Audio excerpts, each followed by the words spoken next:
Assalamualaikum warahmatullahi wabarakatuh.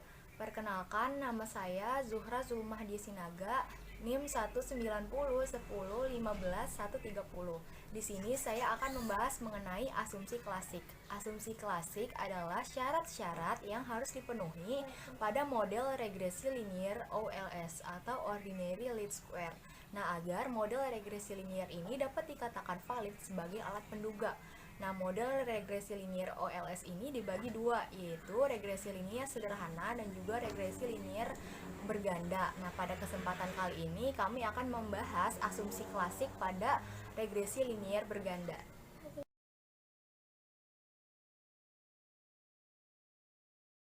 Baik, di sini saya akan menjelaskan uji normalitas. Uji normalitas untuk menguji apakah nilai residual terdistribusi secara normal atau tidak.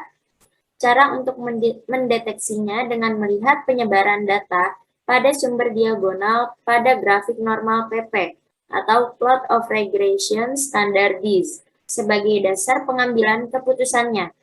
Uji normalitas adalah sebuah uji yang dilakukan dengan tujuan untuk menilai sebaran data pada sebuah kelompok data atau variabel. Apakah sebaran data tersebut berdistribusi normal ataukah tidak? Penyebab data tidak berdistribusi normal adalah terutama adanya data ekstrim atau data pencilan yang biasa disebut dengan istilah outlier.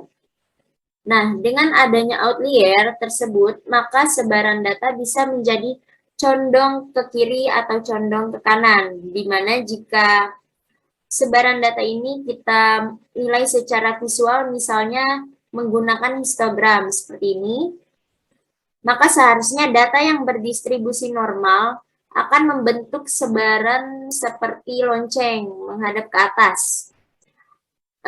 Cara mengatasinya Cara mengatasi data tidak normal yaitu ada 3, membuang outliers, transformasi data, dan standarisasi data. Selanjutnya saya juga akan menjelaskan uji multikolinearitas. Uji multikolinearitas adalah sebuah situasi yang menunjukkan adanya korelasi atau hubungan kuat antara dua variabel bebas atau lebih dalam sebuah model regresi berganda. Nah, pengujian ini bertujuan untuk melihat apakah terdapat dua atau lebih variabel bebas yang berkorelasi secara linier. Apabila terjadi keadaan ini, maka kita akan menghadapi kesulitan untuk membedakan pengaruh masing-masing variabel bebas terhadap variabel terikatnya. Untuk mendeteksi adanya gejala multikolinearitas dalam model penelitian, dapat dilihat dari nilai toleransi atau tolerance value atau nilai variance inflation faktor atau VIF. Batas toleransi lebih dari 0,10 dan batas VIF lebih kecil dari 10,000, sehingga dapat disimpulkan tidak terdapat multikolinearitas di antara variabel bebas. Nah, uji multikolinearitas untuk melihat keadaan di mana terjadi hubungan linear yang sempurna atau mendekati antar variabel independen dalam model regresi. Dalam situasi terjadi multikolinearitas dalam sebuah model regresi berganda, maka nilai koefisien beta dari sebuah variabel bebas atau variabel prediktor dapat berubah secara dramatis apabila adanya penambahan atau pengurangan variabel bebas di dalam model. Seringkali kita mendeteksi adanya multikolinearitas dengan adanya nilai standar error yang besar dari sebuah variabel bebas dalam model regresi. Nah, selanjutnya, penyebab multikolinearitas adalah adanya korelasi atau hubungan yang kuat antara dua variabel bebas atau lebih, seperti yang sudah dijelaskan di atas tadi. Nah, dampak dari multikolinearitas. Yang pertama adalah nilai standar errornya besar. Lalu kedua, perubahan pada satu variabel dapat menyebabkan perubahan besar pada nilai koefisien regresi parsial variabel lainnya. Nah, yang ketiga, nilai confidence at interval sangat lebar sehingga akan menjadi sangat sulit untuk menolak hipotesis nol pada sebuah penelitian jika dalam penelitian tersebut terdapat multikolinearitas. Nah, baik, di sini saya akan menjelaskan rumus umum. Nah, di sini ada VIF atau variance inflation factor, dan kemudian ada TOL, toleransi variabel bebas. Nah, seperti ini rumusnya.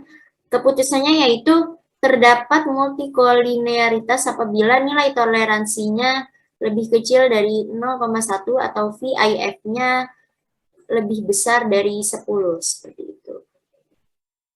Baik, selanjutnya materi yang selanjutnya akan disampaikan oleh teman saya.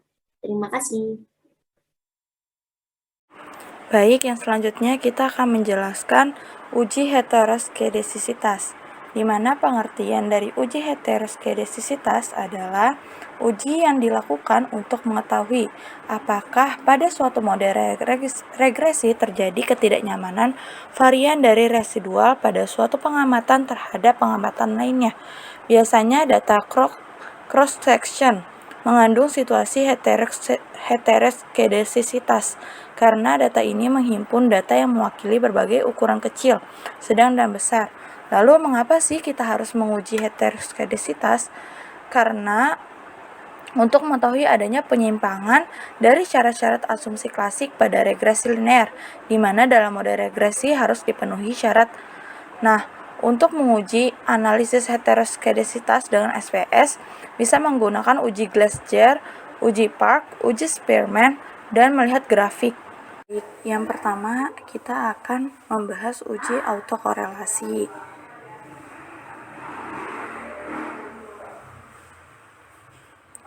Di mana pengertian dari uji korelasi adalah sebuah analisis statistik yang dilakukan untuk mengetahui adanya korelasi variabel yang ada di dalam model prediksi dengan perubahan waktu. Autokorelasi adalah terjadinya korelasi antara observasi ke I dengan observasi ke I-1. Contohnya, misalnya sampel ke-20 nilainya dipengaruhi oleh sampel ke-19. Nah, selanjutnya, mengapa sih kita harus menguji autokorelasi?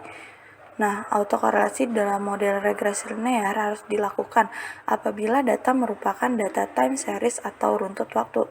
Sebab yang dimaksud dengan autokorelasi sebenarnya adalah sebuah nilai pada sampel atau observasi tertentu sangat dipengaruhi. Nah, cara mendeteksinya yaitu masalah asumsi autokorelasi dapat dideteksi dengan menggunakan berbagai jenis analisis, yaitu yang lainnya seperti uji Durbin Mass.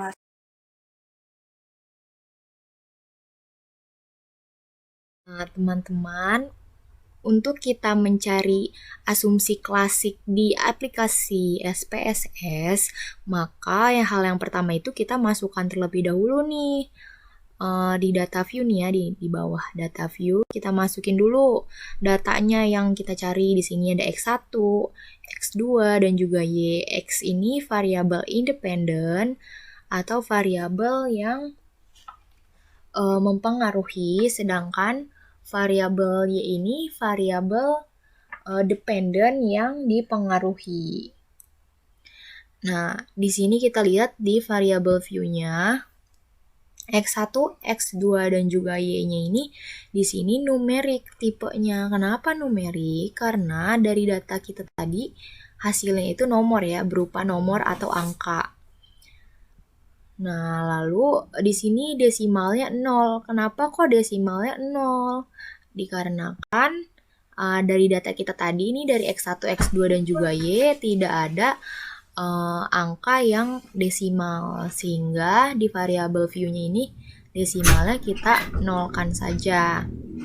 Nah, untuk labelnya sendiri ini kita cocokkan ya, karena X1 variabel independen ini adalah skor tes kecerdasan, maka di sini kita Nah, klik masukkan skor tes kecerdasan.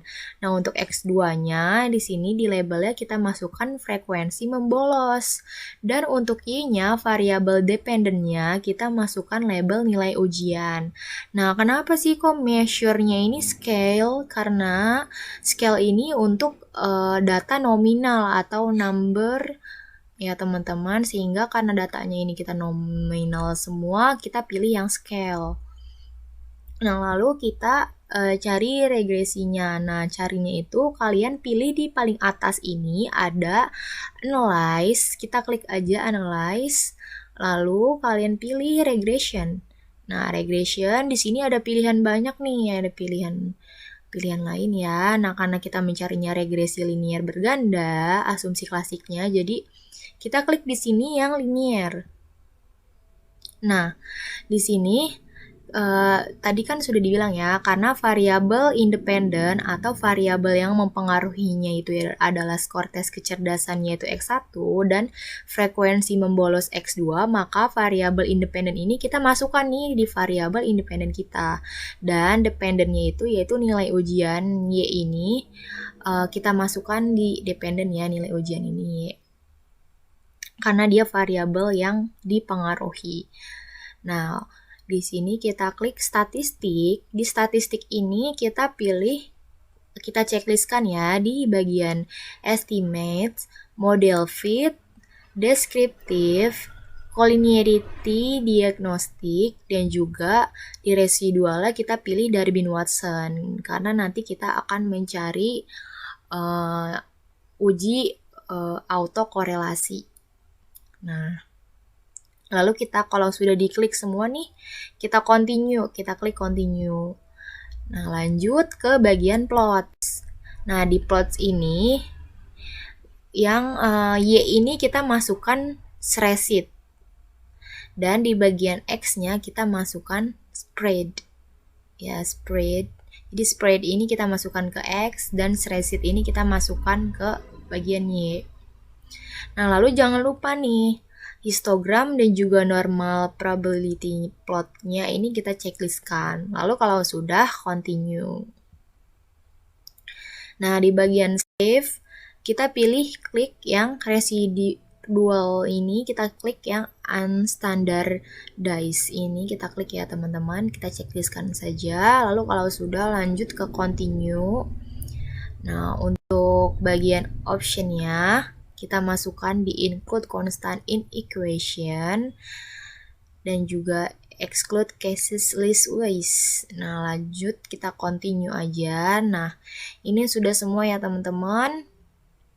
Lalu kalau sudah nih, sudah kita atur lah ya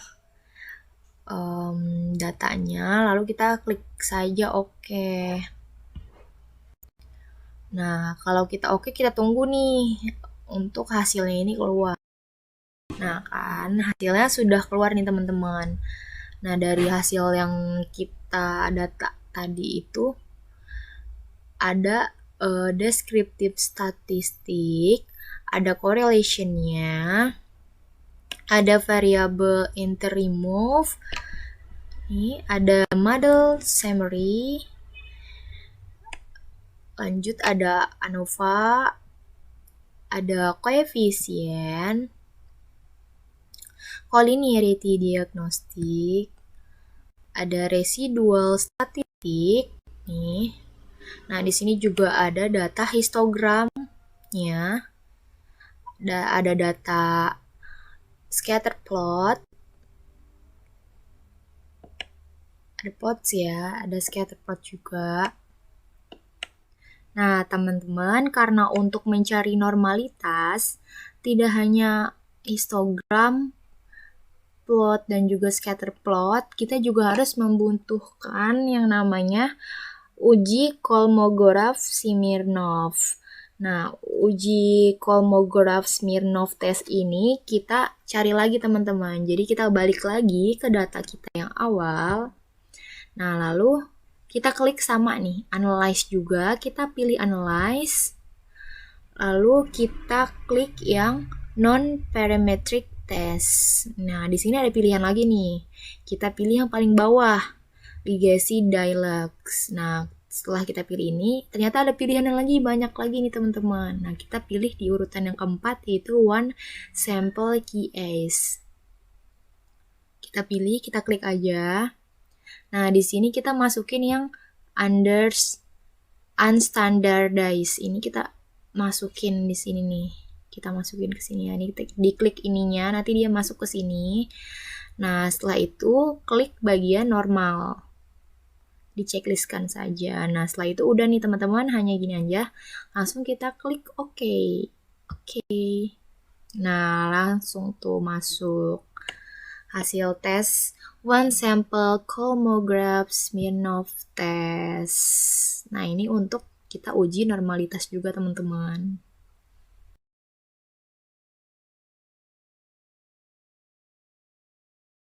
Karena tadi kita sudah menginput data di aplikasi SPSS dan mencari jawabannya, sekarang kita akan mempresentasikan hasil atau output dari data yang sudah kita uji di SPSS. Nah, kita akan mencari uji asumsi klasik. Nah, hal yang pertama ini kita memastikan dulu nih apakah semua data sudah terinput.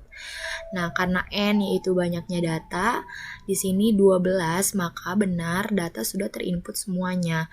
Nah, yang kedua di sini ada standard deviation, yaitu simpangan baku, dan ada mean rata-rata dari setiap variabel yang kita cari. Ada nilai ujian, skor tes kecerdasan, dan juga frekuensi membolos. Nah, lalu yang kedua kita akan menguji normalitasnya. Nah, uji normalitas ini dibagi 3 teman-teman, yaitu ada uji histogram, scatter plot, dan juga ada uji One Sample Kolmogorov Smirnov Test.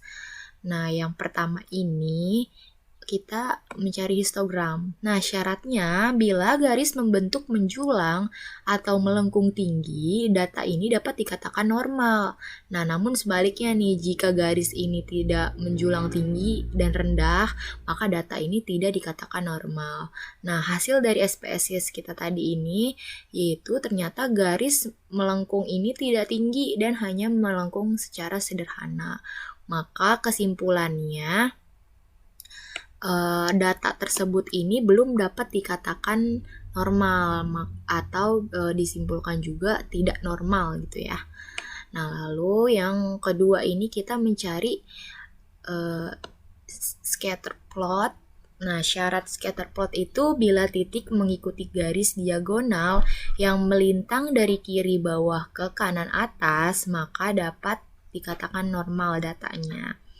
Nah, karena titik-titik ini tidak terlalu mengikuti garis dari kiri bawah ke kanan atas ini, maka data ini belum dapat dikatakan normal, teman-teman.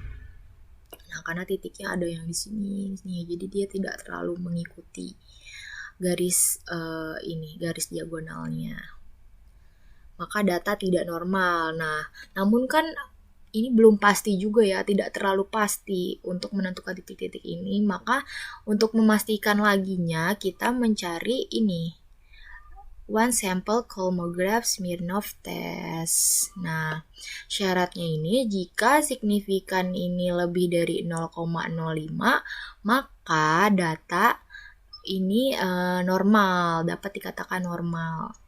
Kita tambahin ya, maka data dapat dikatakan normal. Nah, kita cari signifikannya di mana sih? Nah, kita cari signifikannya di paling bawah nih. Yaitu di sini ternyata signifikannya 0,003. Nah, maka karena outputnya itu 0,03 ini kurang dari 0,05, karena kan 0,003 ini per 1000, sedangkan 0,05 ini per 100. Nah, maka artinya data berdistribusi ini tidak normal. Jadi kurang ya, data ini masih kurang normal. masih kurang valid. Nah, teman-teman, sekarang kita akan menjelaskan hasil dari uji multikolinearitas. Nah, syaratnya di sini, jika VIV atau variance inflation factor di bawah atau kurang dari 10 dan tolerance value-nya ini harus di atas atau lebih dari 0,1, maka dapat dikatakan data tidak terjadi multikolinearitas. Nah, karena uji asumsi klasik ini harus bebas dari multikolinearitas, maka kita lihat dari hasil SPSS, yaitu kita dapat dilihat dari koefisiennya. Di koefisien ini sudah terdapat tolerance dan juga VIV. Nah, jadi outputnya itu berdasarkan tabel di atas diketahui bahwa variabel skor tes kecerdasan yaitu X1 dan variabel frekuensi membolos yaitu X2 adalah 1,799. Nah, di sini nih ya VIV-nya. Kurang dari 10 karena 10 ini adalah bilangan bulat. Dan tolerance value-nya ini 0,556. Kurang dari 0,1 karena kenapa? Ini desimalnya per 1000 sedangkan ini desimalnya per 10. Maka data tersebut dikatakan terjadi multikolinearitas karena tidak bersinambungan ya, ada satu yang tidak memenuhi syarat. Nah, maka data ini ternyata masih belum valid, teman-teman. Nah, teman-teman, yang ketiga kita akan menguji heteroskedastisitasnya. Nah, syaratnya ini, jika titik ini menyebar merata, maka dapat dikatakan valid nih datanya. Dalam artian tidak melebar atau menyempit ataupun bergelombang. Nah, dari hasil data SPSS yang tadi kita cari, ternyata di sini titik-titiknya ada yang menyempit, teman-teman, dan tidak menyebar rata. Nah, maka dapat dikatakan output yang dihasilkan ini berdasarkan hasil scatter plot di atas, titik ini menyempit dan tidak menyebar.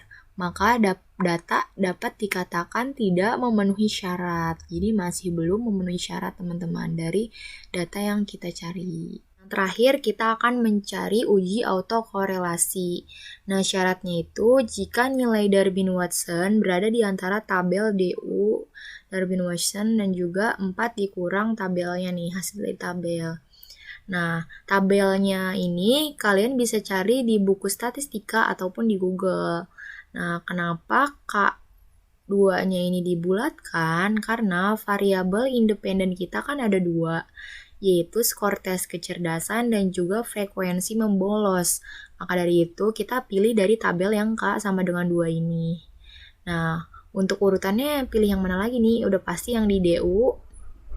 Dan kita cari nih, karena banyaknya data kita ini 12, maka kita cari di tabel K2 yang di nomor 12. Nah, ini ya kita buletin di sini. Hasilnya itu 1,5794. Nah, dari tabel ini kita gabungkan dengan hasil SPSS yang tadi kita cari, yaitu ada di sini tuh ya, K sama dengan 2, jumlah variabel independen, dan N, banyaknya data itu 12. Kita cari di model summary. Jadi Darwin-Watson ini terdapat di model summary. Di hasil SPSS yang tadi kita cari, yaitu Darwin-Watson-nya 1,950 yang sudah ditandain ya, yellow. Lalu kita ke bawah, kita tarik kesimpulannya. Tadi kan nilai Darwin-Watson-nya yang di model summary 1,950. Nah, tabel yang dari tabel tadi, DU-nya di sini dari tabel 1,5794. Nah, tadi kan syaratnya harus dikurangin ya. 4 ini dikurangin dari hasil tabel DU-nya. Jadi kita kurangin dulu nih, 4 dikurang 1,5794 yang dari tabelnya nih ya, hasil dari tabel. Sama dengan jadinya 2,4209. Nah, kita urutin nih teman-teman, kita bandingkan. Nah, tadi kan ini DU-nya 1,950. Nah, karena ini lebih besar nih, jadi kita taruh di depan. Karena kan ini desimalnya per 1000 ya, lebih besar dari ini nih, dari yang per 10.000. Tuh, ini juga dari tabel juga per 10.000. Jadi kita taruh paling depan. 1,950 lebih besar dari 2,4206 dan 2,4206 ini juga lebih besar dari 1,5794. Karena walaupun mereka sama-sama per 10 desimalnya, tetapi nilai yang dibulatkannya ini yaitu lebih besar 2 dibanding dengan 1. Maka yang ini lebih besar ya, yang hasil kurang ini. Nah, berarti nih karena nilai DO kita ini harusnya itu berada di tengah-tengah, teman-teman. Harusnya berada di sini nih, di tengah-tengah ini. Nah, karena 1,950 ini tidak berada di tengah-tengah, nilai DO kita atau Darwin-Watson kita tidak berada di tengah, maka dapat disimpulkan terdapat autokorelasi, sehingga data kita ini belum norma, belum valid ya teman-teman, belum dapat kita distribusikan gitu.